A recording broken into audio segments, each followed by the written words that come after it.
وعلى آله وصحبه الأوفى أقول قائلا السلام عليكم ورحمة الله وبركاته.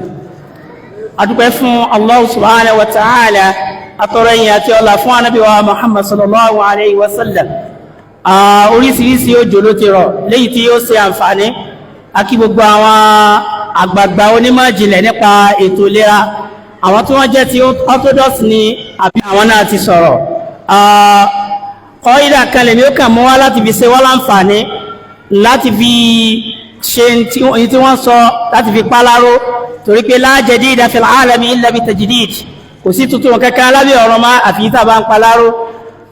Ó ní wípé nínú tó jẹ́ àìsàn gbòógì léyìí tó jẹ́ sí pé wọn ò sáláì mẹ́nubà àmọ́ ká tún tẹ̀ mára wa létí, òun náà ni wípé ìwòsàn ẹ̀mí òun náà ló síwájú gbogbo ìwòsàn. Kí ni ìwòsàn ẹ̀mí náà? Àwọn àfọ́ọ̀nì kọ́ídà wọ́n máa ń sọ wípé al-asbabu shar'iyya mu'asiratun la bi dhatiha, gbogbo àwọn okùnfà pátápátá, èyí tó jẹ́ ti wí àtegbò ni, èyí tó jẹ́ ti rúkíyà ni, èyí tó jẹ́ ti hijama ni tá ń pè ní cupping therapy, àbí tá tún pè ní acupuncture, tá tún pè ní àbí àwọn ọ̀nà tá ń gbà fi iṣan ṣe wò san ara tá mọ̀ sí acupressure àti bẹ́ẹ̀ bẹ́ẹ̀ bẹ́ẹ̀ bẹ́ẹ̀ lọ. Ẹ jẹ́ ká mọ̀ wípé al-asbabu shar'iyyatu mu'assiratun la bi dhatiha, gbogbo àwọn okùnfà aláàlí tí Ọlọ́run bá gbé kalẹ̀ yìí, okùnfà ni tí máa ń lórí pa tọ́lọ̀ máa ń lò lókùnfà láti fi rí ìwòsàn, ṣùgbọ́n kì í ṣe oògùn ìwòsàn yìí àbí àwọn ọ̀nà yìí gangan ní máa ń mú ọ̀nà àbáyọ wá, gẹ́gẹ́ bó ṣe já sí wípé kì í ṣe àìsàn ní máa ń pààyàn, kì í sì ṣe oògùn ní máa ń wòyàn sàn.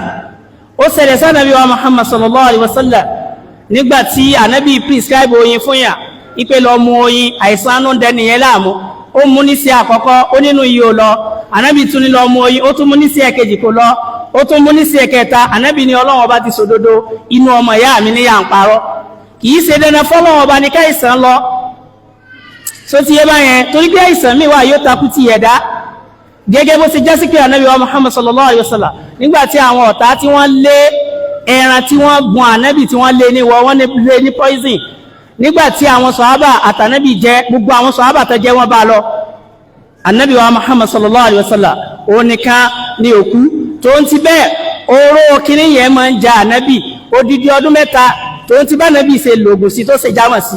Nígbà tó yá dásìkò tó Ànábì sọ fún yàrá Aisha nínú Sahih Bukhari pé pọ́ìsì tí mo jẹ́ dóní ó ti padà já mi ní kásán ọrùn lẹ́yìn ọdún 3. So tó bá jẹ́ sí pé àìsàn ní ìwòsàn ní bá máa ń wòyàn sàn níbi àìsàn ni, ó yẹ kí Ànábì wa Muhammad kó rí ìwòsàn látara àwọn ìgbìyànjú tó ṣe. Tó bá jẹ́ pé àìsàn ní bá máa ń pààyàn ni, kò yẹ k'Ànábì ìdíjọ́ bí lẹ́yìn ọdún 3 tó fi kú yẹn, ìfi ń já sí pé ẹjá lọ lámọ̀dájú wípé àìsàn kọ́ ní máa ń pààyàn, torí ó kọ́mọ̀ nílẹ̀ Yorùbá, àìsàn kọ́ ní máa ń wo ní sàn, bẹ́ẹ̀ sì ni oògùn ìwòsàn kọ́ ní wo ní sàn.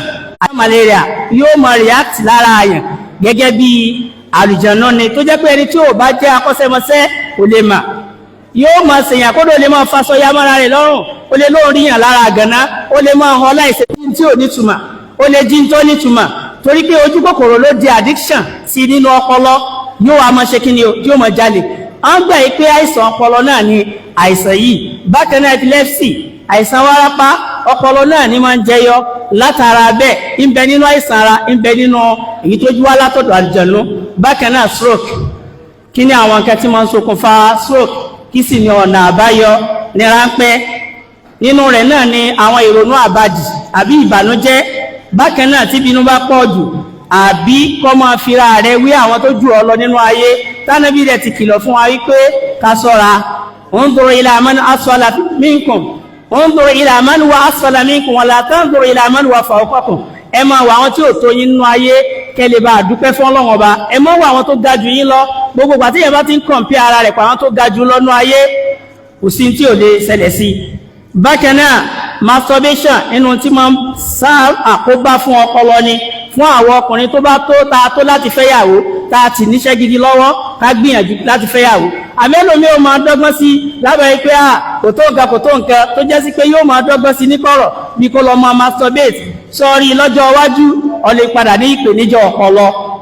Bákan náà genetics tó káwá lọ síbi pé kí ni ọ̀nà àbáyọ fún stroke nínú àwọn nǹkan tí ó jẹ́ ọ̀nà àbáyọ àbí àwọn nǹkan tí ó jẹ́ àwọn sáìtà àkọ́kọ́ máa rí nínú rẹ̀ náà ni kó jẹ́ pé èyàn ní loss of memory àbí kó já sí wípé orí ó máa fọ́yàn ní pàkọ́ àbí kéèyàn sọ̀rọ̀ tàì sọ̀rọ̀ ọ̀rọ̀ orí onípọ̀ yóò ti máa gé ahọ́n jẹ gbogbo àwọn ilé sign and symptoms tó jẹ́ ìpèníjà fún àìsàn stroke ni nínú àwọn ọ̀nà tá a lè tó jẹ́ ọ̀nà àbáyọ fún àwọn nǹkan wọ̀nyí nínú rẹ̀ náà ni wípé tí stroke bá ṣẹlẹ̀ tí ò bá ju àárín ijọ́ kan sí ijọ́ mẹ́ta lọ ká gbìyànjú nídù abẹ́rẹ́ ìránṣọ yẹn ká ra fi gún àwọn ọmọ níka wa mẹ́wẹ̀ẹ̀wá yẹ ká wá tẹ̀ kárí pé ẹ̀jẹ̀ jáde àti ọmọ níka ẹsẹ̀ ká tẹ̀ kárí pé ẹ̀jẹ̀ jáde bákan náà omi àgbọn àti powder milk nínú àwọn nǹkan tó lè jẹ́ èròjà fún ọpọlọ ni